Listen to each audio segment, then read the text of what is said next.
దేవుని నామానికి స్తోత్రం కలుగును గాక. మీ అందరికీ నా హృదయపూర్వకమైన వందనాలు. సరే, నా వాయిస్ వినిపిస్తుంది కదండి అందరికీ? ఓకే.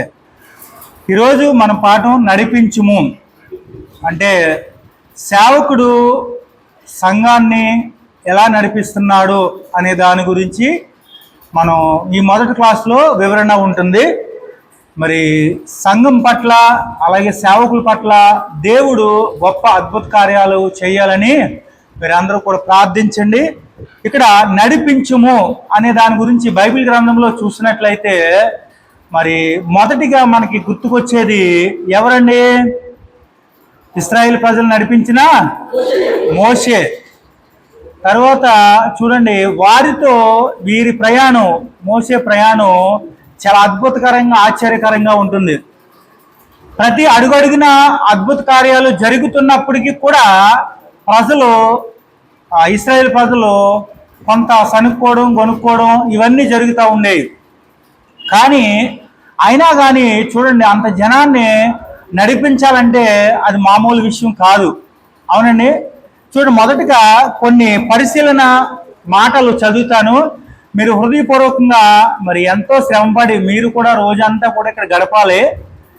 మరి ఉదయం 10 గంటల దగ్గర నుంచి సాయంత్రం 3:30-4 గంటల వరకు ఇక్కడ మనం ఉంటున్నాం. అంటే మనం ఏం నేర్చుకుంటున్నాము, అసలు మనం వచ్చే ప్రతిఫలం ఏంటి అనే దాని గురించి మనం ఒకసారి మనం గమనించాలి. ఎందుకంటే వచ్చి వెళ్ళిపోవడం ఏదో పెద్ద పని కాదు, కానీ వచ్చి ఏమి విన్నామో, మనం ఏం నేర్చుకున్నాం, దేన్ని ఫాలో అవుతున్నాం అనేది చాలా ప్రాముఖ్యం. అయితే ఇక్కడ కొన్ని మాటలు చదువుతూ జాగ్రత్తగా వినండి. ఈ మాటల ద్వారా మనం వాక్యాన్ని ప్రారంభించుకుందాం. నాయకత్వము అధికముగా చర్చింపబడుచు శిక్షణ ఇవ్వబడుచున్న ఒక అంశము. నాయకత్వం అనగా ఏమిటో గ్రహించుటకు ఈ పాఠము ఒక పునాది వేయును. ఇది ప్రతి నాయకునికి ఆవశ్యకమై ఉన్నది. ఈ పాఠము పదవికిని ప్రభావమునకు గల తేడాను పరిశీలించును. ఏ స్థలములోనైనా ఒక నాయకుడు వహించు కీలక పాత్రను పరీక్షించును. నాయకుడిగా తన వ్యక్తిగత అభివృద్ధి బద్ధుడై ఉండవలనని పిలుపునిచ్చుచున్నది.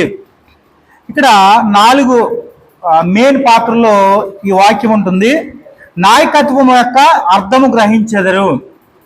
నాయకత్వము అర్థము. నాయకత్వము అంటే మనం రాజకీయాల్లోకి వెళ్తే ఒక నాయకుడికి మాట ఎలా వింటున్నారు అందరూ కూడా, ఒక నాయకత్వం అనేది మనకు అర్థమవుతుంది. ఇంకోటి, పదవికి ప్రభావమునకు గల తేడాను గుర్తించెదరు. ఈ మాటల్లోనే అర్థం ఉంటుంది. పదవికిని ప్రభావముకును అంటే చూడండి, పదవికి ఒక పదవి ఇచ్చిన తర్వాత ప్రభావముకునకు అంటే, ప్రభావం అంటే అతను చేసే కార్యాలు ఏ రకంగా ఉంటున్నాయి అనేది మనం గుర్తించాలి, తేడా చూడాలి. నాయకుని జీవితంలో అభివృద్ధి యొక్క శక్తిని అంగీకరించెదరు. వ్యక్తిగత అభివృద్ధికి అవసరమైన ప్రణాళికను రూపొందించుకుందరు. ఇప్పుడు మోషేకి భార్య పిల్లలు ఉన్నారు కదండి. మరి కుటుంబాన్ని ఎంత దగ్గరగా ఆయన చూశాడు, అలాగే మరి ఇశ్రాయేలు ప్రజల్ని ఎలాగా మరి దేవుడు చెప్పినట్టు నడిపించాడు. ఐగుప్తు నుంచి కానాను తీసుకెళ్లాలని మరి ఎంతగానో ప్రయాసపడి వారితో చాలా సమస్యలు ఎదుర్కొని ఆయన నడిపిస్తూ ఉన్నాడు. మనకు ముందుగా గుర్తుకొచ్చేది ఫస్ట్ ఆ అద్భుతము ఏంటంటే, వాళ్ళు తీసుకొచ్చేటప్పుడు మొదటి అద్భుతం ఏంటండి? ఎర్ర సముద్రం 2 పాయలుగా అయ్యింది. అంటే మన నోటి మాటకి ఏదో సముద్రం 2 పాయలు అయింది అని అనుకోవచ్చు, కానీ దాంట్లో ఎంత ప్రభావం ఉంది, ఎంత శక్తి ఉందండి. ఒకసారి మనం కంటితో చూసి ఏదో నోటి మాటతో ఉతితే కాకుండా మనం వాక్య ధ్యానం ఎలా ఉండాలి అంటే, ఆ సముద్రాన్ని మరి మోషే ప్రార్థించగా ఆ సముద్రం 2 పాయలు అయ్యిందంటే అది మామూలు విషయం అండి. ఎంత పట్టుదల ఉండి, ఎంత విశ్వాసం ఉండి ప్రార్థన చేస్తుంటాడు. ఆ ప్రజలందరూ కూడా ఆ సముద్రంలో నడుచుకుంటూ ఒడ్డుకి అవతలకి వెళ్ళిపోయారు. అంటే చూడండి, అప్పటికప్పుడు ఇమీడియట్లీగా ఆ కింద నేల ఆరిపోవడం చూడండి. అలాగే ఒక సైడు ఒక గోడ కింద కట్టినట్టు వాటర్, అసలు ఇంత ఒక డ్రాప్ కూడా మళ్ళీ ఆ ఆరిన నేల మీద పడలేదు, వాళ్ళు నడిచినంత సేపు కూడా. అంటే దేవుడు చేసిన ఇంత గొప్ప అద్భుత కార్యం చేసినప్పటికీ కూడా వారు ఏం చేస్తున్నారంటే, అది దాటిన తర్వాత మళ్ళా వీళ్ళకి ఏం గుర్తుకొస్తున్నాయి? సమస్య వచ్చినప్పుడు దేవుడా దేవుడా అంటున్నారు, సమస్య పోయినప్పుడు దేవుడు ఎవరో తెలుసుకుంటలేదు, మర్చిపోయి వాళ్ళ ఆనందంలో వాళ్ళు ఉంటున్నారు, వాళ్ళ జీవితంలో వాళ్ళు ఉంటున్నారు. అంటే దేవుడు ఖచ్చితంగా మనల్ని పోషిస్తాడు, ఖచ్చితంగా రక్షిస్తాడు అనేది పూర్తిగా నమ్మకం పెట్టలేకపోతున్నారు. ఈ రోజున సమాజంలో చూడండి, సేవకులుగా మనందరం ఇక్కడ కూడి ఒక పాఠం నేర్చుకుంటున్నాం. కానీ ఇక్కడ గమనించవలసింది ఒకటి, దేవుడు మనకి ఏది కావాలో, ఏ టయానికి ఏది కావాలో ఇస్తూ ఉంటాడు, అవునండి. కానీ మనం తొందరపడి అడ్వాన్స్గా మనమే బుక్ చేసుకుని కష్టాలు కొనుక్కు తెచ్చుకుంటాం. మనం దేవుడు నీకు అవసరమైంది ఇవ్వాలనుకుంటే ఖచ్చితంగా ఇస్తాడు.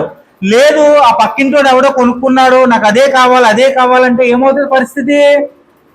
అది నువ్వు అనుకోవచ్చు, నేను నిర్ణయం తీసుకుంటే నా దగ్గర డబ్బులు ఉన్నాయి కదా నేను తెచ్చేసుకుంటా అని నువ్వు నిర్ణయించుకుని ఆలోచించుకుని దేవుడు వద్దన్నా కానీ అదే కొనుక్కు తెచ్చుకున్నావు అనుకో, రేపొద్దున్న దానివల్ల చాలా ముప్పు వస్తుంది నీకు, దానివల్ల చాలా ప్రమాదం ఉంది, దానివల్ల చాలా నష్టం ఉంది నీకు. అది సెల్ ఫోనే కానివ్వచ్చు, ఒక ఇల్లే కావచ్చు, ఒక వెహికలే కావచ్చు, ఒక మనిషే కావచ్చు, ఒక బట్టలే కావచ్చు, ఏ వస్తువైనా అది దేవుడు చెప్పిందే. మన సేవకులు ఎప్పుడు కూడా ప్రతి దానికి ఏ వస్తువు కొన్నా ఏది చేసినా కానీ దేవుణ్ణి అడగాలి, ఆయన సెలవు ఇచ్చిన తర్వాతనే మనం ముందుకి నడవాలి. కానీ అలా కాకుండా సొంతంగా డిసిషన్ తీసేసుకుంటూ ఉంటారు. సేవకులు అట్లా చేయకూడదు, ఎందుకంటే దేవుని దర్శనం కావాలి, దేవుడు మాట్లాడాలి. ఇప్పుడు విశ్వాసులు అంటే అనుకోవచ్చు, కానీ దేవుడు మాట్లాడాడా లేదా అనేది నీకు తెలుస్తుంది.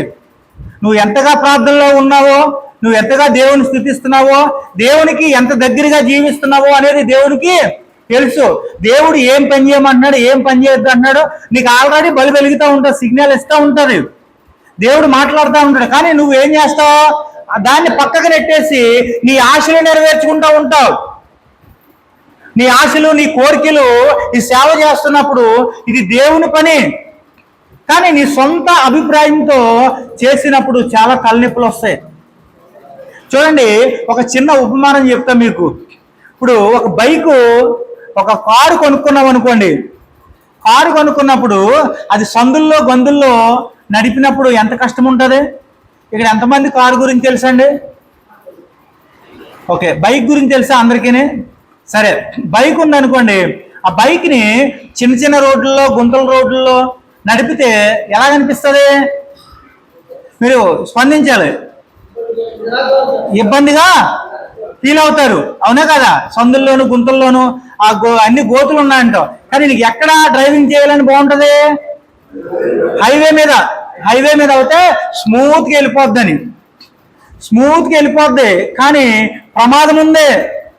నువ్వు ఎంత జాగ్రత్తగా నడిపినా ఏ కారోడు ఏ లారీ కూడా చాలా స్పీడ్గా వస్తాడు, నువ్వు బాగానే స్మూత్గా ఉంది అనుకుంటా, కానీ ప్రమాదం ఎక్కడ కొంచెం ఉంది? ఏమ్మా, సందుల్లో గుంతల్లో ఉందా? హైవే మీద ఉంది. నువ్వు ఎప్పుడైనా గమనించవలసింది, మన జీవితంలో ఆలోచించవలసింది, ఒక కష్టం కన్నా నువ్వు వెళ్తున్నావేమో, ఒక ఇరుకులు ఇబ్బందులుగా నువ్వు వెళ్తున్నావేమో. ఈ రోజున వెళ్తున్నప్పుడు దేవునికి తెలుసు నీ దారి ఎంత సురక్షితంగా ఉందో అనేది దేవునికి తెలుసు. కానీ నువ్వేం చేస్తావు? లేదు, నేను హైవే ఎక్కేస్తాను, నేను మంచి రోడ్డు మీద వెళ్ళిపోవాలి. రోడ్డు మీద వెళ్ళిపోవాలంటే ఆ వచ్చే ప్రమాదం నేను అంటుకుంటే అది మంచిదా? ఈ సందుల్లో గొంతుల్లో ఉండడం బెటరా? ఒకసారి ఆలోచించండి. మనం ఉపమానంగా ఈ బైక్ గురించే చూసుకుంటున్నాం. హైవే మీద ఎంత స్పీడ్గా వెళ్తారండి? 100, 120 స్పీడ్లో వెళ్ళిపోతారు. ఆ స్పీడ్లో చిన్న టచ్ తగిలిందంటే చాలు, మనిషి ఎక్కడికో వెళ్ళిపోతాడు. కానీ అదే ఈ గుంటల్లో రోడ్లలో, చిన్న రోడ్లలో నడిపితే ఏమైనా అవుతుందా? ఏమవ్వదు, కింద పడితే మళ్ళీ ఇస్తాడు అంతే. చూడండి, మన జీవితాల్లో కూడా ఇవే ఉంటాయి. మన జీవితం ఎంత, మన స్తోమత ఎంత, దేవుడు మనల్ని ఎలా పుట్టించాడు, ఎలా పెంచాడు, చిన్నప్పటి నుంచి ఏ రకంగా పెరిగాం, ఎదుటి వారిని చూసుకుని వాతలు పెట్టుకునే కంటే దేవుడు మనకి ఇచ్చిన దాంట్లో తృప్తి కలిగి జీవించడం చాలా ప్రాముఖ్యం. ఒక సంఘం డెవలప్ అవుతా లేదు అనుకునే దాని గురించి ఆలోచించినట్లయితే ఎవరిలో ప్రాబ్లం ఉంటుంది?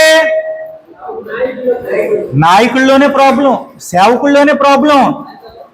నువ్వు సేవకుడిగా ఎంత నెట్వర్క్ చేస్తున్నావు, ఎంత నువ్వు శ్రమిస్తున్నావు. ఇప్పుడు ఈ రోజుల్లో చూస్తే ఒక మనిషి ఇంకొక మనిషి మాట వినట్లేదండి, వినట్లేదు. నువ్వు ఎంత చెప్పు, నీ మాట తీసి గొట్టి మీద పెడతాడు, ఆయన మాట ఫాలో అవుతాడు. నాకు తెలియలేదా, నా కాళ్ళు చేతులు లేవా, దేవుడు నాకు ఇవ్వలేదా అని ఒక డిసిషన్ తీసుకుని ఇతను చెప్పిన మాట పక్కన పెడతాడు. ఎదురుగుండా ఉన్నప్పుడు పర్లేదులేండి అలాగే చేద్దామంటావు, వినడు. కానీ చూడండి, నువ్వు మనిషి మాట విన్నా వినకపోయినా కానీ దేవుని మాట వినాలి. ఇక్కడ చూడండి, పరిశుద్ధ గ్రంథంలో ఒక ప్రాముఖ్యమైన మాట చదివి నేను వాక్యంలోకి వెళ్తా. నాయకత్వం గురించి ముఖ్యంగా క్రైస్తవ నాయకులుగా ఉండుట అనగా ఏమిటో నేర్చుకునుట. నాయకులమైన మనము ఇక్కడ చేరి ఉన్నాము. మనము నాయకత్వం గురించి కొన్ని కీలకమైన సూత్రములను గ్రహించుటకు, మనకు సహాయం చేయుటకు ఇది ఒక పునాది వంటి పాఠమై ఉన్నది. మన మూలవాక్యం చదువుకుందాం. పరిశుద్ధ గ్రంథంలో నుంచి మత్తయి సువార్త 9వ అధ్యాయము 36 నుంచి 38 వరకు ఒకరు చదివి సహాయం చేయవలసిందిగా మనం చేస్తున్నాం. మత్తయి సువార్త 9వ అధ్యాయము 36వ వచనం నుంచి సహవాసమును చూసి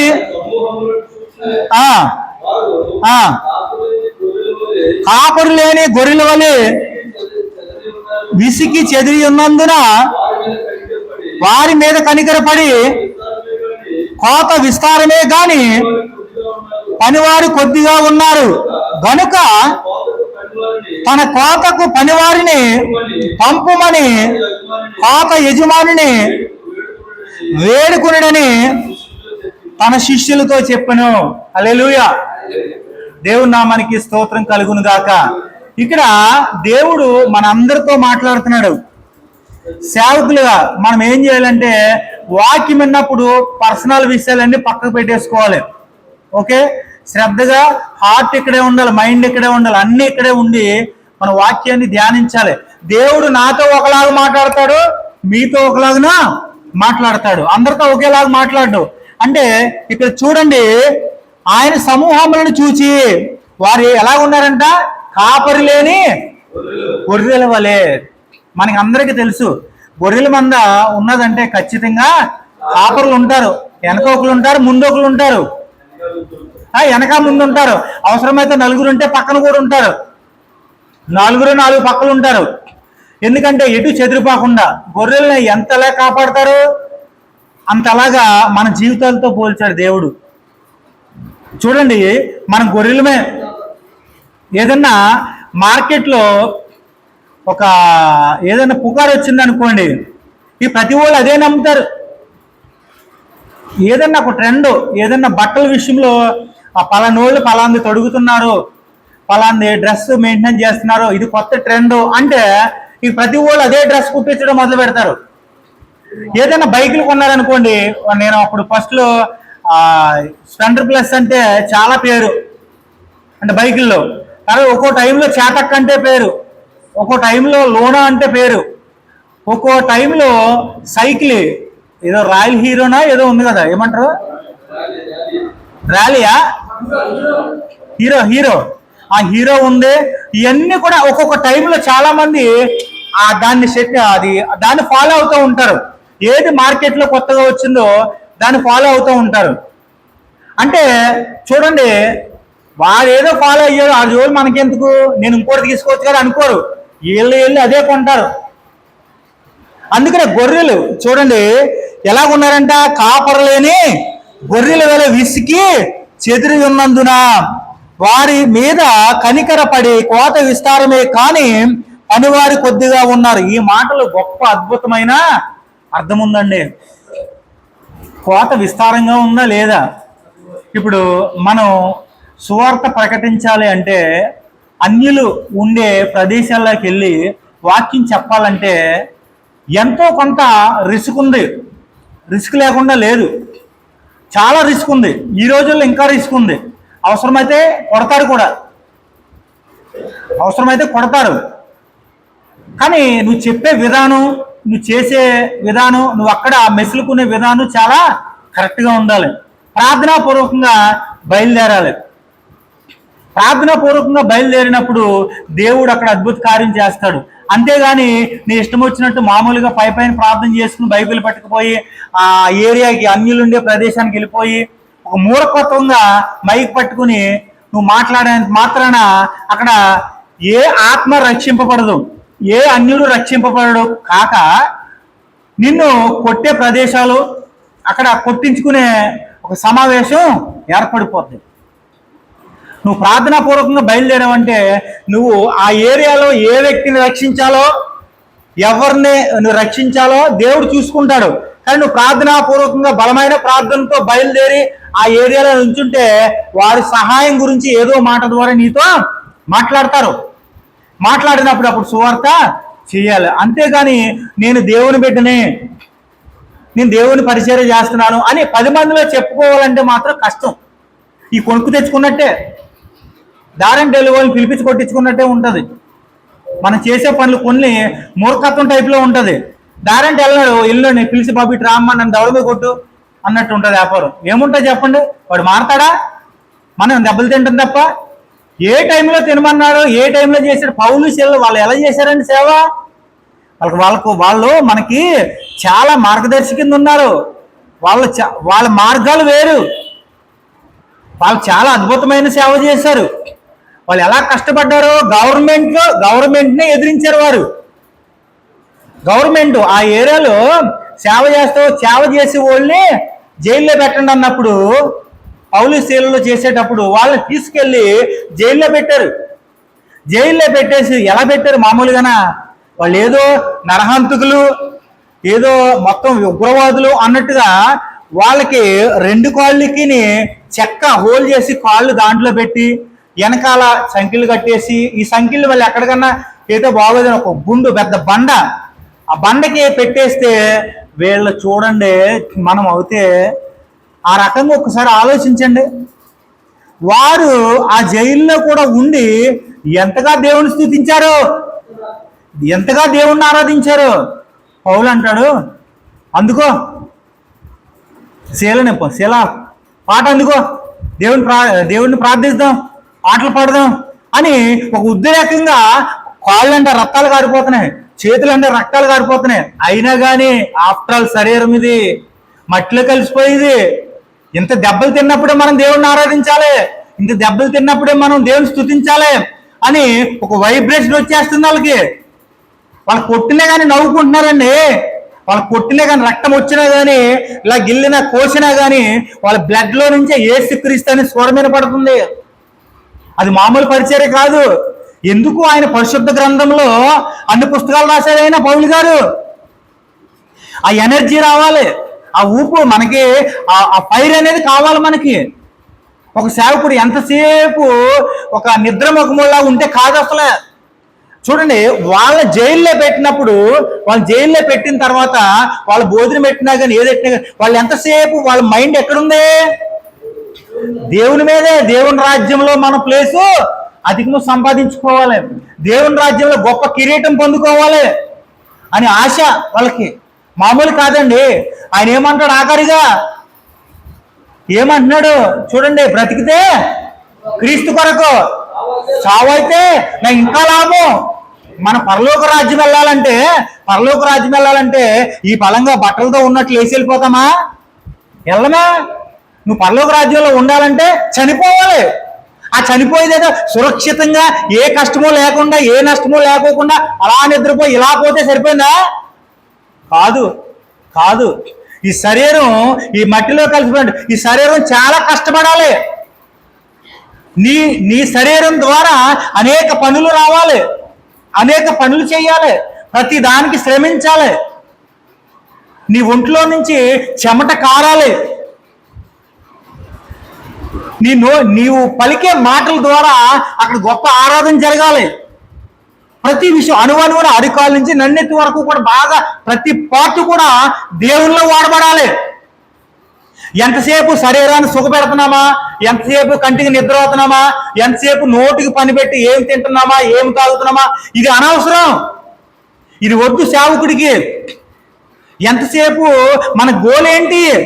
ఎన్ని ఆత్మలు రక్షించాం, ఎన్ని సంఘాలు కట్టాం, ఎంతమంది రక్షణలో ఉన్నారు, ఎంతమంది బాప్తిసం తీసుకున్నారు, ఎంతమంది బాప్తిసం తీసుకోలేదు, వారందరి కొరకు ప్రార్థన చేయడం, ప్రార్థన అయిపోయిన తర్వాత పాటలు పాడడం, ఆరాధన చేయడం, మళ్ళీ వీధి సువార్తలకి గృహాలు దర్శించడం, ఇవన్నీ కూడా గోళ్ళంత పని ఉంది.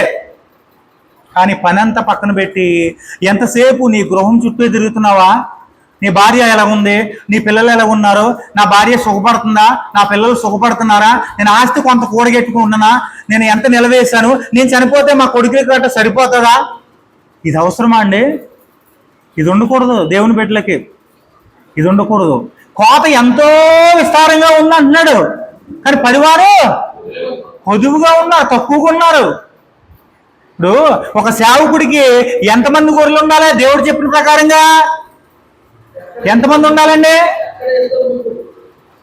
అది కాదండి, 100 గొర్రెలు తప్పిపోయినప్పుడు, 100 గొర్రెల్లో ఒక గొర్రె తప్పిపోయినప్పుడు ఆ ఒక్క గొర్రె గురించి వెళ్ళాడు కూడా.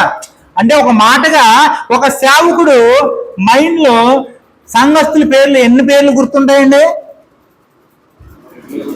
సంఘంలో ఉన్న ఒక విశ్వాసుల పేర్లు ఎన్ని గుర్తుంటాయి?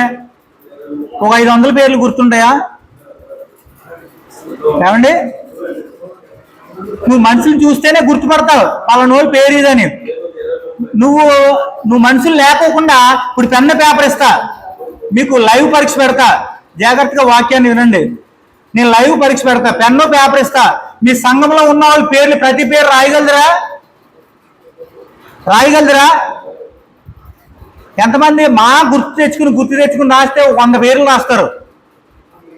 ఓకే, కానీ 200 మంది ఉండరు. ఒక గృహంలో ఎంతమంది ఉంటారు? 4 ఉంటారు, 5 ఉంటారు, 2 ఉంటారు. కానీ వీళ్ళందరి పేర్లు ఎవరికి గుర్తుండాలి? ఒక సేవకుడిగా నీకు గుర్తుండాలి.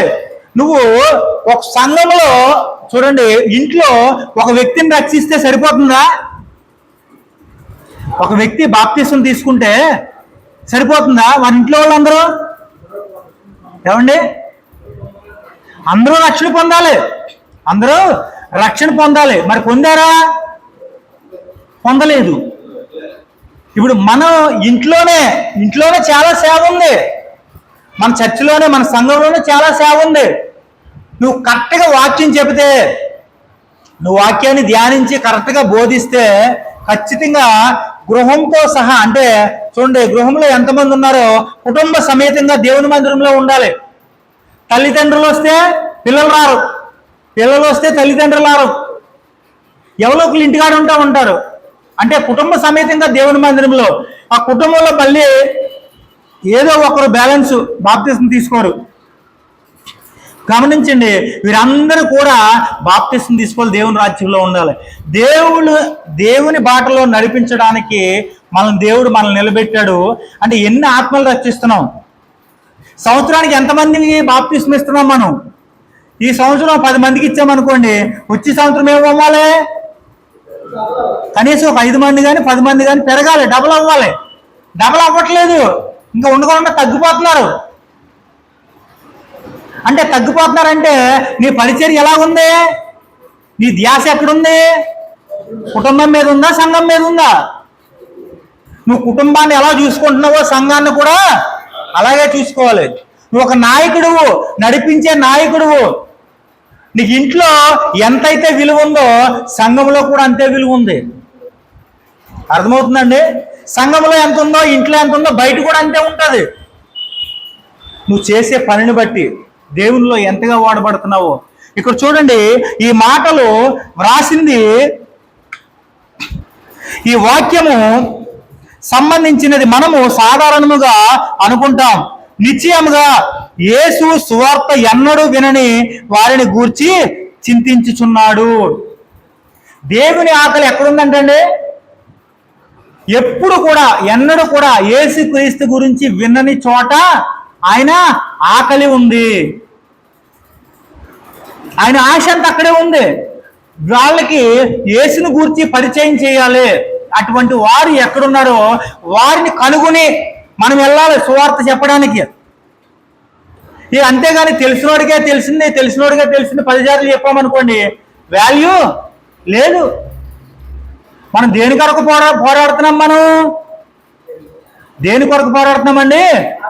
పరలోక రాజ్యం కొరకు పోరాడుతున్నాం. రెండోది దేవుని కొరకు ఇక్కడ అనేక ఆత్మలు రక్షించడానికి. నువ్వు విశ్వాసం కాదు, ఒక సేవకుడు. ఒక సేవకుడికి ఏముండాలి? గురి. ఎన్ని ఆత్మలు రక్షిస్తే అంత మంచిది. ప్రియమైన దేవుని బిడ్డలారా, ఇక్కడ చూడండి, ఏది ఏమైనా ఎప్పటికీ ఈ వాక్యము కేంద్రీకరించబడిన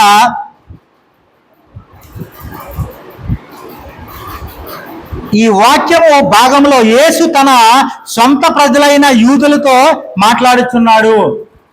ఎవరితో మాట్లాడుతున్నాడండి? యేసుక్రీస్తు వారు సొంత ప్రజలైన యూదులతో మాట్లాడుతున్నాడు. యూదులకి యేసుక్రీస్తు ఎవరో తెలుసు కదా.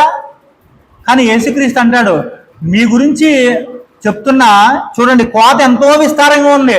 ఆ ప్రదేశంలో పుట్టినప్పుడు వారు యేసుక్రీస్తు నిజమైన దేవుడే అని వారు గ్రహించి సేవకి సమర్పించుకుంటా ఆలోచిస్తున్నారు వాళ్ళు. ఇక్కడ చూడండి, ఆయన దృష్టి సువార్త అందని వారిపై కేంద్రీకరించబడి ఉండలేదు. ఆయన జనసమూహములను, గొర్రెలను మరియు కాపరులను, నాయకులను చూచెను. వాస్తవమునకు ఈ వాక్యమును నాయకత్వమునకు సంబంధించిన ఉన్నది. ఈ లేఖన భాగంలో యేసు నాయకత్వ పరిస్థితి గురించి మాట్లాడుచు ఒక పరిష్కారమును తెలియజేయుచున్నాడు. పరిస్థితి ఏమై ఉండెను? ప్రజలు వారు కాపరు లేని గొర్రెల వలె ఉన్నారు. హల్లెలూయా. ఇక్కడ కాపరు లేని గొర్రెలు యేసుక్రీస్తు తెలియని ప్రదేశాలు ఎక్కడున్నాయి మనం గమనించాలి, తిరగాలి. ఒక పని మీద బయటికి వెళ్ళినప్పుడు ఏందిలే నాకు సంబంధం లేదు అనుకుంటే కాదండి. ఎందుకంటే దేవుడు ప్రేరేపించి కొంతమందిని ఎన్నుకుంటాడు.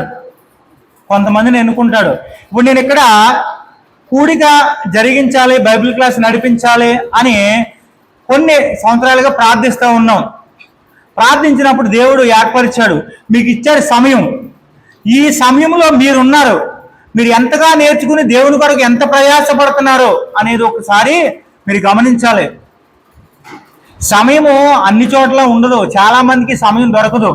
ఎంతో మంది ఖాళీగా ఇంటికాడే ఉన్నారు సేవకులైనప్పటికీ, కానీ ఇలాగా లేదు వారికి. అందుకని మనం చాలా జాగ్రత్తగా ఉండాలి దేవుని విషయంలో.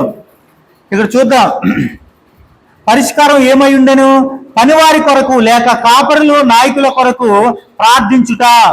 ప్రజలు అవసరములను తీరవాలనంటే నాయకులు అవసరమై ఉన్నారని యేసు స్పష్టముగా గమనించెను. వారికి కేవలము పదవులను పట్టుకుని వేలాడుచున్నారు. గొర్రెలకు అవసరమైన దిశనిర్దేశము మరియు నేతృత్వము వహించు నాయకులు. ఈరోజు ఓన్లీ సేవకుడిగా నువ్వు ఉన్నావు, కరెక్టే. నీ సంఘంలో ఎంతమంది విశ్వాసులు ఉన్నారు? నాకు చాలు, ఇదే చాలు అనుకుంటున్నావా? ఏదో ఒక పాస్టర్గా మార్కెట్లో ఒక గౌరవం దొరుకుతుంది, పర్వాలేదు, నా జీవితం కొనసాగిపోతుంది, ఏది ఎలా నడిచినా కానీ నాకు అవసరం లేదు అని అనుకుంటున్నావేమో. ఇది చాలా ప్రాముఖ్యం. దేవుడు రేపొద్దు నిన్ను అడుగుతాడు. నిన్ను ఈ లోకంలో ఒక సేవకుడిగా నిర్ణయించినప్పుడు, ఒక సేవకుడిగా నిన్ను అభిషేకించి, మరి ఒక సేవకుడిగా నిన్ను గుర్తించి మరి అక్కడ పెట్టినప్పుడు ఎన్ని ఆత్మలు రక్షించావు? ఒక సేవకుడిగా ఉండి నీ ఇష్టానుసారంగా నువ్వు బతికావా, నీ ఇష్టానుసారంగా నువ్వు తిరిగావా అని అడుగుతాడు రేపు పొద్దున్న. దానికి సమాధానం చెప్పాలి. ఎంతో సమయం ఇచ్చాడు, కానీ ఈ సమయంలో నువ్వు సేవ విషయంలో ఎంత నిర్లక్ష్యంగా ఉంటున్నావు ఒకసారి నిన్ను నీవు పరీక్షించుకోవాలి. ప్రియమైన దేవుని బిడ్డలారా, ఇక్కడ చూడండి,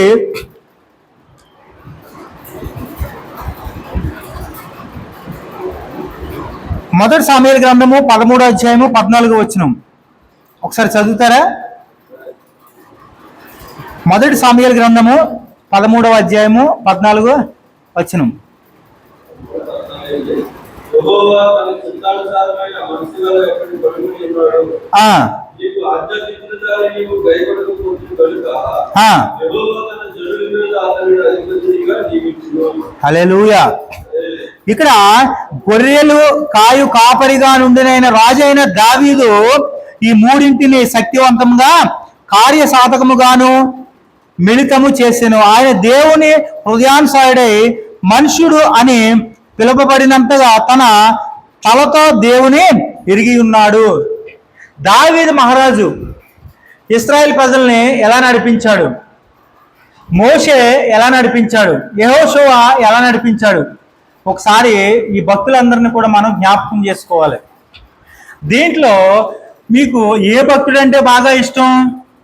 దావీదు మహారాజు అంటే ఇష్టమా, యెహోషువ అంటే ఇష్టమా, మోషే అంటే ఇష్టమా? చూడండి, 3-4 పేర్లు ఉన్నాయి. ఎవరంటే బాగా ఇష్టం, ఎవరి సేవ అంటే బాగా ఇష్టం? దీంట్లో మోషే తప్పేముంది? సరే ఆలోచించండి. మోషే చేసిన తప్పేముంది చెప్పగలరా? ఇప్పుడు ఒక వ్యక్తి ఉన్నాడంటే తప్పు లేని మనిషి ఎవరుండరు. ఓకే, ఏదో విషయంలో చిన్న తప్పు పెద్ద తప్పు లిఖించబండి. మోషే చేసిన తప్పు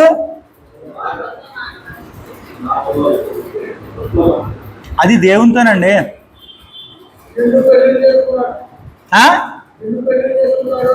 2 పెళ్లిళ్ళు చేసుకున్నాడు, అది తప్ప? మీరు సేవకులు నేను ప్రశ్న వేసినప్పుడు కరెక్ట్గా సమాధానం టక్కని చెప్పేయాలి. నేను మోషే ఏం తప్పు చేశాడు? ఇప్పుడు ఈ లోకంలో ఏది తప్పు అంటాం మనం? వ్యభిచారం చేస్తే తప్పు అంటాం, మర్డర్ చేస్తే తప్పు అంటాం. ఇప్పుడు మోషే ఏం చేశాడు? ఎవరిని చంపాడు? మోషే ఎవరిని చంపాడు? చంపాడా? మర్డర్ చేశాడా లేదా? ఐగుప్తీని చంపాడా? అది ఎంత తప్పు ఏమండి? సరే ఓకే, ఇప్పుడు మోషే ఆ తప్పు చేశాడు, ఓకే, మర్డర్ చేశాడు. దావీదు అమ్మా ఏంటండి? దావీదు మర్డర్ చేయలేదా? అది దావీదు ఏమండి. ఇదిగో ఇప్పుడు మనిషి వ్యభిచారం చేశాడు, ఓకే, వ్యభిచారం చేసి కూడా ఒక మనిషిని చంపేశాడంటే ఆ విషయంలో చంపేశాడు. ఓకే, మరి యెహోషువ ఏం చేశాడు? నేనును నా ఇంటి వారును, అసలు ఆయనకున్న బిరుదు ఎవరికి లేదు, అసలు మామూలు బిరుదు కాదండి. ఆయన నేనును నా ఇంటి వారిని అన్నప్పుడు ఆయన కుటుంబంతో సహా దేవుని మందిరంలో ఉన్నారు. దావీదు కుటుంబం లేదు, అలాగా మోషే కుటుంబం లేదు. అంటే నాయకులుగా వీళ్ళు పెద్ద పెద్ద నాయకులుగా ఉన్నారు, అవునండి, మామూలు నాయకులు కాదు. ఇంకా చాలామంది ఉన్నారు. కాకపోతే మనం ఎక్కువగా బైబిల్ గ్రంథంలో ధ్యానించేటప్పుడు దావీదు బాగా తగులుతాడండి మనకి, అవునండి. దావీదు బాగా టచ్ అవుతూ ఉంటాడు. ప్రతి విషయంలో కూడా దావీదు మహారాజు చాలా టచ్ అవుతూ ఉంటాడు. అయితే దావీదు చేసిన పని ఏంటి? దేవుడు మరి ఇంత వ్యభిచారకుణ్ణి, ఇంత నరహంతకుణ్ణి ఎక్కడ పెట్టాడు? ఆయన హృదయానుసారుడు అన్నాడు. అంటే చూడండి, హృదయానుసారుడు అంటే దేవుని మనసులో ఏముందో, దేవునికి ఇష్టమైంది ఏముందో అది చేసే వ్యక్తి ఎవరు? దావీదు. కానీ ఇది అనుకోకుండా జరిగిందా, అనుకునే జరిగిందంటారా ఆ ప్రస్తావన? ఏది ఈ మర్డర్ కానీ వ్యభిచారం కానీ ఎలా జరిగింది? అనుకోకుండా జరిగిందా? అంటే మీ ఆలోచన నేను అడుగుతున్నా, నేను చెప్పవలసింది చెప్తా. మనం కొంచెం డిస్కషన్ చేసుకోవాలి ఇటువంటి విషయాలు. ఓకే, దీనికి రిప్లై జవాబు ఏమొస్తుంది? ఈయన అనుకుని చేశాడా, అనుకోకుండా చేశాడా? ఏమండి? తెలిసే చేశాడు. మీరేమంటారు? ఇప్పుడు బైబిల్ గ్రంథం నిజమే మాట్లాడుతుంది, అబద్ధం మాట్లాడదు. ఇప్పుడు మనమే అబద్ధాలు ఆడతాం, అర్థమవుతుందండి? మనమే అబద్ధం. ఇప్పుడు ఇంతమంది ఉన్నా ఒక సమాధానం వస్తలే, ఈయనేమో తెలిసే చేశాడు అంటున్నారు, మీరేమో అడుగుతుంటే సైలెంట్గా నుంచుంటున్నారు. ఏంటి మరి చెప్పండి ఒకసారి. కొంతమంది తెలియక చేశారు అంటున్నారు, తెలిసే చేశాడు అంటున్నారు. రాజు కాబట్టి అంటే మొత్తం మీద యావరేజ్ ఓటింగ్ ఎవరికి ఇప్పుడు తెలిసే చేశాడు అంటున్నారు. ఏ పరిస్థితుల్లో చేశాడో గమనించారా మీరు? ఒకసారి ఆలోచించండి. ఈ తప్పు వివరణ ఎలాగొచ్చింది అంటే, మొదటి భార్య ఎవరు?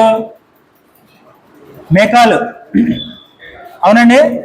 దీనికంటే ముందు సౌలు గారు ఏం చేశాడంటే, ఆయన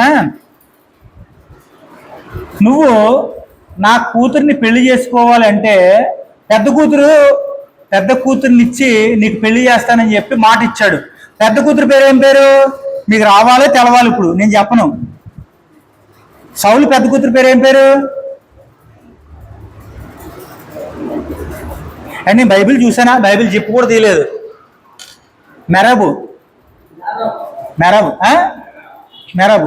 ఓకే, పెద్ద కూతురునిచ్చి పెళ్లి చేస్తాను, కానీ నువ్వు నాకు పని చేసి పెట్టాలి. దావీదుని ఎలా పడితే అలా వాడాడండి సౌలు. సరే, ఫిలిష్తీయుల్ని 100 మందిని చంపేసి రా నా దగ్గరికి, అప్పుడు నా కూతురునిచ్చి పెళ్లి చేస్తాను అన్నాడు. 100 మందిని చంపాలంటే ఆయన హైట్ పర్సనాలిటీ ఎంత ఉంటుందండి? దావీదు హైటోడా బాగానే, కానీ అసలు మామూలుగా బుల్రోజర్ లాగా ఉంటాడు, మామూలు బాడీ కట్టాడు, అసలు మామూలుగా ఉండదు. అలాగా హైట్ పర్సనాలిటీ లేకపోయినా కానీ మంచి నిండుగా, మంచి కండబలంతో, ధైర్యంగా, అందగాడు కూడా మళ్ళా ఎర్రగా ఉంటాడు, మంచి నైస్గా ఉంటాడు. ఆయన కొట్టాడంటే దెబ్బగా అవుట్ అంతే. 100 మందిని చంపాలంటే ఈయన ఎంతమంది తీసుకెళ్ళాలి వెనకాల? ఏమండి, 200 మంది. మన ఆలోచన అలా ఉంటుంది అనమాట. 200 మందిని తీసుకెళ్తే 100 మందిని ఫిలిష్తీయులు చంపేసి, ఫిలిష్తీయులు 100 మందిని చంపితే ఊరుకుని ఉంటారా? ఒకరిని చంపారంటే 10 మంది రారా? వాళ్ళ కూడా చంపరా? ఏంటండి, ఆ యుద్ధాన్ని ఒక్కసారి మీరు కళ్ళ కట్టినట్టు ఒకసారి ధ్యానించారంటే చాలా అద్భుతంగా ఉంటది. ఒక అమ్మాయిని పొందుకోవాలి, అమ్మాయిని పెళ్లి చేసుకోవాలంటే ఈయనకి ఎంత ఆశ ఉందో అంటే, ఒక రాజుగారి కూతురిని నేను పెళ్లి చేసుకోవాలని చెప్పి కత్తి తీసుకుని బయలుదేరి చెప్ప చేయకుండా చీకటిని వెళ్ళిపోయి మొత్తం 100 మంది కాదు 200 మందిని మొత్తం నరుక్కుంటూ వచ్చేసి ఆ తలవారుతో ఆ కత్తితో ఇంటికి వచ్చి అప్పుడు చెప్తున్నాడు, 200 మందిని నరికా. 200 మందిని మామూలుగా కాదండి, 200 మందిని నరుక్కుని వచ్చేసి పెళ్లి చేయండి అన్నాడు. పెళ్ళా చెయ్యాలా నీకా? సరే చేస్తా అని చెప్పి ఏం చేశాడు అనుకుంటున్నారు? ఆ పెళ్లి చేయకుండా పెద్ద కూతురు ఇంకొక ఆవిడకి ఇచ్చి పెళ్లి చేసాడు. పెళ్లి చేసేసిన తర్వాత ఏమంటున్నాడు? నా చిన్న కూతురు నిన్ను ప్రేమిస్తుంది, అప్పుడు మీ ఇద్దరికి పెళ్ళి. ఎందుకంటే ఈయన ప్రేమించలేదు. చూడండి, ఇక్కడ అయిన తర్వాత మళ్ళీ ఇక్కడ ఒక సంఘటన ఏమవుతుంది? అప్పుడు నేను ఎందుకు ఈ మాటలు చెప్తున్నానంటే, అక్కడ ఎందుకు తప్పు చేశాడు అనే దాని గురించి మీకు వివరణ ఇస్తున్నా, జాగ్రత్తగా వినండి. అయితే రెండో కూతురిని ఇచ్చాడు. రెండో కూతురిని ఇచ్చి మాస్టర్ ప్లానింగ్ ఏంటి? కూతురిని పెళ్లికి ఇచ్చినట్టు ఇచ్చి ఈయన్ని లేపేయాలి, ఏదో రకంగా ఏదో సమయంలో ఇంట్లోనే జరిగిపోవాలి, ఈయన చంపేస్తే నా పీడ విడగరైపోద్ది అనుకుని ఈయన ఏం చేశాడంటే ఒక్కొక్క ప్లాన్ వేస్తా ఉన్నాడు. ఇప్పుడు దావీదు తన భార్య ఒక ఇంట్లో ఉన్నప్పుడు మళ్ళీ సైన్యాన్ని పంపించి చంపే అన్నప్పుడు తన భార్యనే వెనకాల నుంచి ఆయన్ని పంపించేసి ఒక రకంగా ఆయన్ని తప్పించింది. తప్పించిన తర్వాత కూడా చూడండి, ఒక చోట నుంచి ఇంకొక చోటకి వివరణ ఇవ్వను కానీ మేము జస్ట్ మీకు బలి వెలుగుతుంది అంతే. ఇప్పుడు ప్రత్యక్ష గుడారం మందసాన్ని తీసుకొస్తున్నప్పుడు ఈయన డ్యాన్స్ ఏ రకంగా వేశాడు? ఈయన బట్టలు అంటే చూడండి, నేను మాట్లాడే దేవుని దగ్గర నాట్యం చేశాడు. కానీ ఈమెమనుకుంది కిటికీలో నుంచి చూసి, నా భర్త ఏంటి ఇంత దారుణంగా డ్యాన్స్ వేస్తాడు, ఒంటి మీద బట్టలు లేకోకుండానే ఇంత హీనంగా ఉన్నాడు అంటే ఏమైపోయి భర్త ప్రేమ పోయింది. తర్వాత కొన్ని రోజులు అయిపోయిన తర్వాత ఈవిడ తీసుకెళ్ళి మళ్ళీ ఎవరికి ఇచ్చాడు పెళ్లికి? చదివారా? వాక్యం చదివారా? దావీదు భార్య ఇప్పుడు ఈమె రెండో ఆమె ఉంది కదా, ఈ రెండో ఆమెని వేరే అతనికి ఇచ్చి పెళ్లి చేశాడు. పెళ్లి చేసేటప్పుడు చూడండి, ఈ విషయాలన్నీ కూడా ఇంటర్నల్గా జరుగుతున్నాయి, బయటికి జరగట్లే. భార్య పక్కన లేదు, ఓకే, భార్య పక్కన లేదు.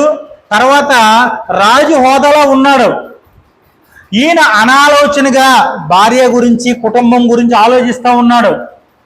ఆలోచించినప్పుడు జరిగిన గొడవ ఏంటి అమ్మా? అప్పటికే భార్యకి వీళ్ళిద్దరికి సంబంధం లేదు, ఇంకా ఈయన ఒంటరిగా ఉన్నాడు. మామూలుగా రాజు పరిస్థితుల్లో ఉన్నాడు, జరుగుతుంది, అనాలోచనగా ఉన్నాడు. ఈయనకి ఏం చేయాలి తోసక, అంత ప్రశాంతంగా ఉంది, ఎక్కడ యుద్ధాలు, ప్రతి యుద్ధం కూడా గెలుస్తూ ఉన్నాడు, ప్రాబ్లం లేదు. ఈయన ఒక అనాలోచనగా ఉండి పైకెక్కి తిరుగుతా ఉన్నాడు. మేడ మీదకి ఎక్కి తిరుగుతున్నప్పుడు అది చూడరాని దృశ్యం చూశాడు. చూసిన తర్వాత మనసులో ప్రేరణ కలిగింది. ఈయన అప్పటికప్పుడు జస్ట్ బయటికి వెళ్ళిపోయి ఉంటే ఆలోచన చేంజ్ అయిపోయేది. యుద్ధం జరుగుతుంది కదా, బయటికి వెళ్ళిపోయి ఉంటే సరిపోదును, కానీ ఆ ఆలోచన క్రియల్లో పెట్టేశాడు. ఇంకా మైండ్లో ఏదైతే జరుగుతుందో అది క్రియల్లో పెట్టేశాడు. క్రియల్లో పెట్టేస్తాం వల్ల అక్కడ జరిగింది. ప్రత్యేకించి కానీ చూడండి, బైబిల్లో కూడా ఉంటుంది, ఆ ఒక్క తప్పు ఆ రకంగా అప్పుడు చేశాడు. మళ్ళీ మళ్ళీ ఇంకెక్కడ తప్పు చేశాడని ఉందా? లేదు. అందులో కూడా ఎక్కడ ఎక్కిందండి ఆయన మాట, ఆయన నిజం బైబిల్ గ్రంథంలో ఎక్కింది.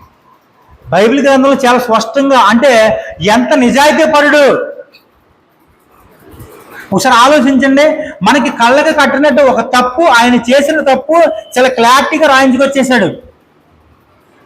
కానీ ఒక తప్పుని కప్పుదామని చూసినప్పటికీ ఆ తప్పుని కప్పే విషయంలో మనిషిని లేపేవలసి వచ్చింది. కానీ ఇది ఏదన్నా సర్దుపుచ్చుకుని దేవుని పెట్టే కదని దేవుడు ఊరుకున్నాడా? తగిన శాస్తి జరిగింది, మామూలు కాదండి. ఒకసారి ఆలోచించండి, దేవుడు ఎవరిని వదిలిపెట్టడు. ఆయన ఇష్టానుసారుడైనా కానీ, హృదయానుసారుడైనా కానీ వదిలేడా? ఆయన కుటుంబంలో వచ్చిన శ్రమలు ఏ కుటుంబంలో లేవు, రాలేదు కూడా. కానీ ఎప్పుడైతే ఒక తప్పు జరిగిందో ఆ తప్పును బట్టి చాలా సార్లు ఏడ్చుకుంటూ ప్రార్థన చేశాడు. మనం ఎన్నిసార్లు ఏడ్చి ప్రార్థన చేస్తుంటాం అసలే? ఏమండి, ఒకసారి మీ గుండెల మీద చేసుకుని మీ జీవితంలో ఎప్పుడు ఏడ్చుకుంటా ప్రార్థన చేశారో ఒకసారి గుర్తు చేసుకోండి. ఏ విషయంలో ఏడ్చుకుంటూ ప్రార్థన చేశారు అసలు? ఒక సేవకుడికి కన్నీరు చాలా అవసరం.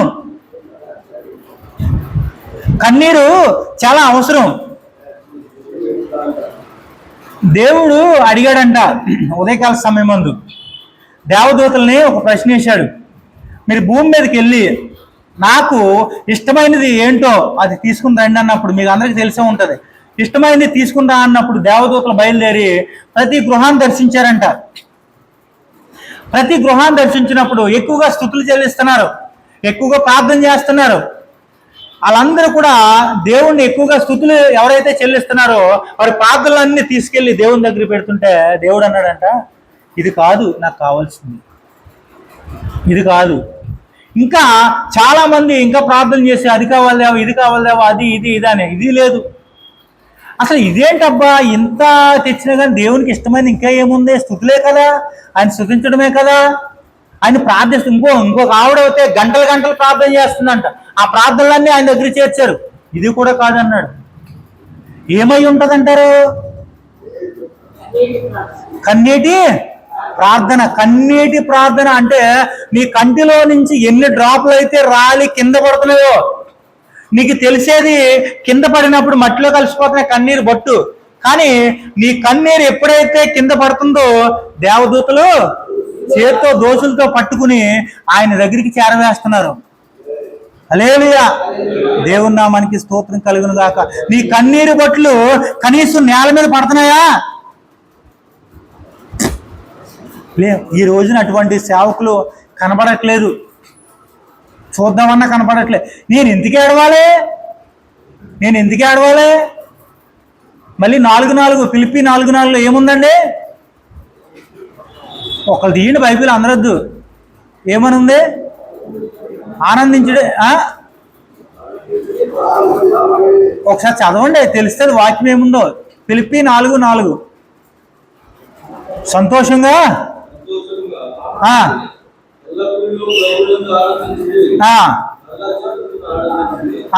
ఏంటండి మన ఉద్దేశం అంతా ఎక్కడికి వెళ్ళిపోద్ది?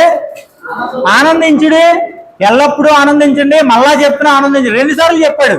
అంటే నీ జీవితం గురించి మాట్లాడాడు. అంతేగాని నువ్వు ప్రార్థన చేసినప్పుడు ఏ విధంగా ప్రార్థన చేస్తున్నావు? ఎక్కడ ఏడవాలి? నువ్వు దేవుని మందిరంలో ఏడవాలి. దేవుడు నీ కొరకు నా కొరకు ప్రాణం పెట్టాడు. అసలు ఆయన ప్రాణం పెడతావు నువ్వు ఎంత ఈజీగా ఉందో. ఏడుపు వస్తుందా? హృదయంలోంచి బాధ వస్తుందా? అలా బాధ ఏ రకంగా ఉందో నీకేమైనా అప్లై అవుతుందా? ఏమీ లేదు.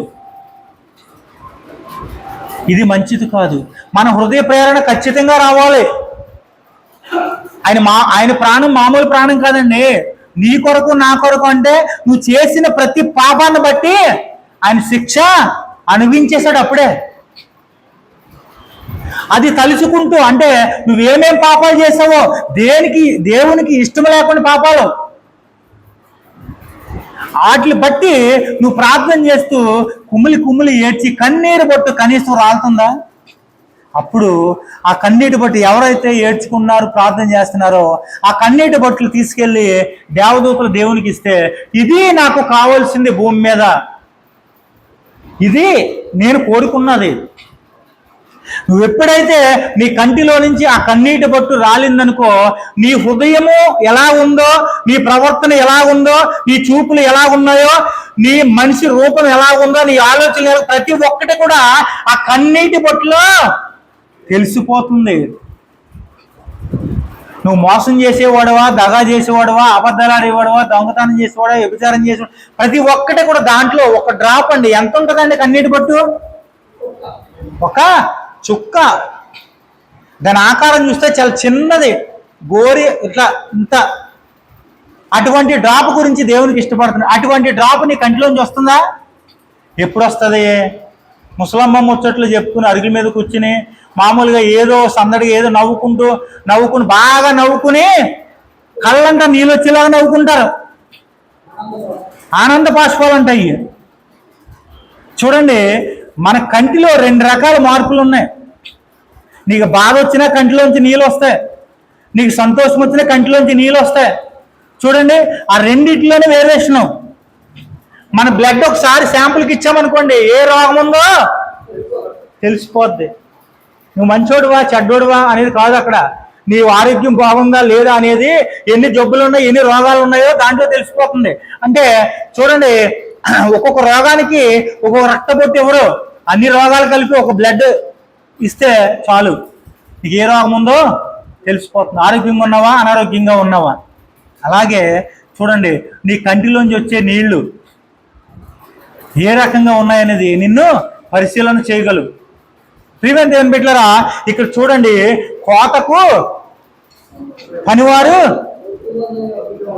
ఏమంటారు? కొద్దిగా ఉన్నారు.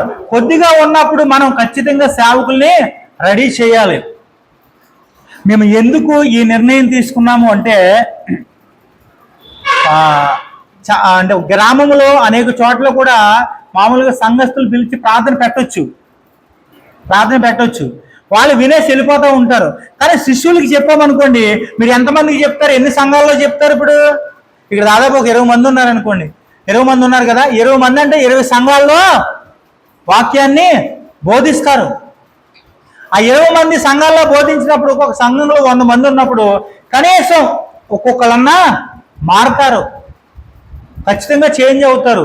ఈ పాటు అంతా కూడా, ఈ ప్రయత్నం అంతా కూడా ఒక ఆత్మని రక్షించడానికే. నేను అంత దూరం నుంచి ఇంత దూరం వచ్చి ఇక్కడ పరిచర్య నడిపిస్తున్నాను అంటే మరి ఎంత సహవాసం కావాలి, ఎంత ప్రేరేపణ కావాలి? ఒకసారి ఆలోచించండి ప్రియమైన దేవుని బిడ్డలారా. ఈ విషయంలో మనం చాలా శ్రద్ధ తీసుకోవాలి. వచ్చిన ప్రతిఫలం ఖచ్చితంగా దేవుడు ఇస్తాడు. కానీ మీరు మీ సంఘాల్లో కూడా బాగా బలంగా వాడబడాలి. రోజు రోజుకి వెరైటీ కావాలి. చూడండి, మన అందరికీ కూడా ఎప్పుడు కూడా కొత్తదనం అంటే చాలా ఇష్టం. అవునండి, కొత్తదంటే చాలా ఇష్టం. ప్రతిది కూడా కొత్తదంటే, ప్రతి విషయంలో కూడా కొత్త బట్టలు అంటే ఇష్టం, ఏదైనా కొత్త బైక్ అంటే ఇష్టం, కొత్త కారు అంటే ఇష్టం, కొత్త ఇల్లు అంటే ఇష్టం, కొత్త ఫ్రెండ్స్ అంటే ఇష్టం. అంటే చూడండి, అన్నీ కొత్త కొత్తగా. అందుకనే మరి మనమే కొత్త కొత్తగా కోరుకున్నప్పుడు మనకంటే దేశముద్రులు విశ్వాసులు అనకూడదు, కానీ మనకంటే మహాముదుర్లు. నువ్వేదో ఒక వాక్యాన్ని సిద్ధపడి సంఘంలో బోధిస్తావు, వాళ్ళ సెల్ ఫోన్ చేతిలో ఉంది, ఎన్ని రకాల వాక్యాలు వింటారో, నువ్వెలా చెప్తున్నావో ఇంకొక ఆయన ఎలా చెప్తున్నాడో, ఇవన్నీ కూడా జడ్జిమెంట్ ఇచ్చేది ఎవరు? విశ్వాసులండి. మనం ఏంటి, ఇప్పుడు ఇది ఉంది, మనం పులిపేట అనుకుంటున్నాం, వాళ్ళు ఏమనుకుంటారు అనుకుంటున్నాం, ఇది బోను. నువ్వు ప్రతి మాట చెప్పే మాటకి జవాబు నువ్వు చెప్పాలి. ఏదైనా రాంగ్ మాట్లాడాలనుకోండి, వాళ్ళు బయటికి వెళ్ళిన తర్వాత డిస్కషన్ చేస్తారు, పలానా పాస్టర్ గారు చెప్పారే అది చెప్పింది రాంగ్, ఆయన కరెక్ట్గా చెప్పలేదు అని బయట మాట్లాడుకుంటారు. ఆ మాట్లాడుకున్న మాటలు మన వాళ్ళ దగ్గరే ఉండవు, సంఘమంతా పాకిపోద్ది. ఏదో మనం ఏమీ తెలకోకుండా బయటకు వచ్చి నాకే తెలుసు అన్నట్టు పులిపేట ఎక్కుతాం. మన పులిపేటలో ఉన్నాం కానీ బోన్లో ఉన్నాం.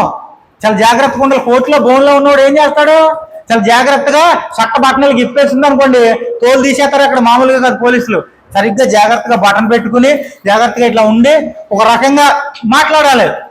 అది భయం ఉంటుంది, ఆఫ్టర్ ఆల్ బోన్ అది. కానీ దేవుని పరిచర్య చేసేటప్పుడు కూడా మనం కూడా అనాలోచనగా ఉండకూడదు, చాలా జాగ్రత్తగా ఉండాలి. ఈ పులిపోటు ఎక్కినప్పుడు మనం చెప్పే మాటలు ఏంటి, మనం సిద్ధపడ్డామా లేదా, ఏదో సడన్ గా వచ్చి ఏదో మాట్లాడేస్తున్నామా, ఏదో మాట్లాడేస్తానంటే ఏదో ఎన్నాళ్ళు వచ్చిన వాళ్ళు ఏదో ఎన్నరో వాళ్ళ ఫేసు, వాళ్ళ చీర కట్టు, వాళ్ళ డ్రెస్సింగ్ ఏదో చూసి ఏళ్ళే కదా, ఓ సింతే కదా, వీళ్ళకి ఏం తెలదనుకుంటారు. ప్రతి ఓళ్ళకి తెలుసండి. నీకు ఇచ్చిన మైండే, నీకు ఇచ్చిన తెలివితేటలే నీ విశ్వాసులకి ఇచ్చారు దేవుడు. అందరూ ఒకటే, అందరూ మనుషులే. కానీ నువ్వు చెప్పే విధానం, నువ్వు చూసే విధానం ఎలా ఉంటుంది ఒకసారి ఆలోచించండి. ప్రియమైన దేవుని బిడ్డలారా, అందుకనే మనం చాలా జాగ్రత్తగా ఉండాలి. ప్రతి మాట ఫలించాలి. అవునండి, ప్రతి మాట ఫలించాలి. సంఘంలో నీవు వాడబడేటప్పుడు ప్రతి మాట, నీ నోటంతా వచ్చే మాట ఫలించాలి. ఆ మాటకి కట్టుబడే పరిస్థితుల్లో సంఘస్థులు, విశ్వాసులు ఉండాలి. ఆ రకంగా మనం సిద్ధపడాలి సేవకి. అంతేగాని ఆటోమేటిక్గా వచ్చి మనం చెప్పకూడదు. అనేక విషయాలు నేర్చుకుంటూ ఉండాలి. వారమంతా ఏం చేస్తాం మనం, ఆదివారం ఒకరోజు మనం వాక్యం చెప్తాం 2 గంటలు చెప్పమనుకోండి, జస్ట్ 1 గంట, లేదంటే అతికి మించి అంటే 1 గంటన్నర, అంతకుమించి ఉండదు. 1 అరగంట సేపు ఆరాధన, 1 అరగంట, గంట పాటలు, మొత్తం ఆల్రౌండ్గా 3 గంటలు. ఈ 3 గంటలకు కూడా మన వారమంతా ఏదో 1 గంట నేర్చుకుంటూ ఉండాలి. బైబిల్ గ్రంథం చాలా పాఠాలు ఉన్నాయి. రోజుకి ఒక్కొక్క పాఠం అంటే 366 రోజులు 366 రకాలుగా చెప్పవచ్చు. ఈ రోజున మీరు మార్చి చెప్తున్నారు వాక్యం లేదా? సరే ఆలోచించండి సంఘస్థులు, సేవకులు ఆలోచించండి. ఈరోజు ఈ ఆదివారం ఒక వాక్యాన్ని ప్రకటించాం, మళ్ళీ వచ్చే వారం ఇంకొకటి, అలాగా రాసుకుని షెడ్యూల్గా ఒక బుక్ మీద రాసుకుంటున్నారా? ఏదో ఎప్పటికప్పుడు మామూలుగా బైబిల్ చూసి చెప్పేస్తామని ఏదైనా లెక్కపత్రం ఉందా? మీరు ఏ వారం ఒకసారి నేను అడుగుతున్నానని ఏమనుకోవద్దు, కానీ మీరు ఒకటి పాటించాలి. జనవరి నెల నుంచి ఎన్ని ఆదివారాలు ఉన్నాయి? జనవరి నెలలో 4 ఉన్నాయా, 5 ఉన్నాయా? 5 ఉంటాయా, 5 ఉన్నాయా? 5 ఆదివారాలు ఉన్నాయి. 5 ఆదివారాల్లో మొదటి ఆదివారం ఏ వాక్యం చెప్పో, 2వ ఆదివారం ఏం వాక్యం చెప్పో, 3వ ఆదివారం ఏం చెప్పో, 4 ఏం చెప్పో అనేది ఒక టైం టేబుల్ రాసుకుంటున్నామా? ఒక క్రమశిక్షణ ఉందా? చెప్పేసాం, అయిపోయింది, ఏదో హోటల్కి వెళ్ళాం, టిఫిన్ చేసాం అన్నట్టుగా అయిపోయింది పరిస్థితి. ఇది ఎవరి పని చేస్తున్నామండి? ఒక లెక్క ఉండాలి. నువ్వేం బోధిస్తున్నావు, ఏం మాట్లాడుతున్నావు, సంఘస్థులతో ఏం మాట్లాడుతున్నావు, విశ్వాసులతో ఏం మాట్లాడుతున్నావు, ఒక లెక్క పత్రం ఉండొద్దా మనకి? అవునండి, ఉండదు. చాలా మంది ఎలా ఉంటున్నారంటే చాలా డెలికేట్గా ఉంటున్నారు. అలా ఉండొద్దు. ఎందుకంటే మనం 4 వారాలకి 4 రకాలుగా వాక్యాలు చెప్తున్నాం. అంటే సంఘం ఎలా సిద్ధపడుతుంది? కొత్తదనం కోరుకుంటుంది. నువ్వు చెప్పిందే చెప్తే వాళ్ళు వింటారనుకుంటున్నారా? వినరు. బైబిల్ పాఠాలే చెప్తున్నావు, కానీ ఇన్ని వాక్యాలు ఉండగా ప్రతిసారి అదే వాక్యం ఎందుకు చెప్తున్నావు నువ్వు? మనం చేంజ్ అవ్వాలి ముందర. మనం చేంజ్ అవుతే అప్పుడు కొన్ని ఆత్మలు వస్తాయి, వాళ్ళే తీసుకొస్తారు. నువ్వేం చేయక్కర్లేదు. వాక్యం బాగా చెప్తే, అమ్మా ఇదిగో పలానా పాస్టర్ గారు చాలా బాగా చెప్తున్నాడు, నీకు ఎప్పుడు చెప్పిన వాక్యం మళ్ళీ రెండోసారి దొరకదు, చాలా బాగా చెప్తున్నాడు అంటే వాళ్ళ జడ్జిమెంట్ ఎలా ఉంటుందంటే నువ్వు పాస్ అయినట్టే. వాళ్ళ జడ్జిమెంట్ సరిగా లేదనుకో నువ్వు ఫెయిల్ అయినట్టే. వాళ్ళని ఏం తక్కువ అంచనా వేయొద్దండి మీరు, వాళ్ళు తక్కువ అంచనా వేయొద్దు. సేవకులకి 2, విశ్వాసులకు 1. ఏంటయ్యి? శిక్షలో. అమ్మ తీర్పు శిక్ష మామూలుగా కాదు, మనకి 2, వాళ్ళకి 1. ఏదో నా ఇష్టం వచ్చినట్టు చెప్పేస్తున్నా, ఇష్టం వచ్చినట్టు చేసేస్తున్నా అనుకోకు. దేవుడు తీర్పులో అప్పుడు 2 వేస్తాడు, అప్పుడు నీకు మామూలుగా ఉండదు. ఇది మనం గుర్తుపెట్టుకోవాలి. ప్రియమైన దేవుని బిడ్డలారా, ఈ వాక్యాన్ని దేవుడు దీవించి ఆశీర్వదించును గాక. ఆమేన్.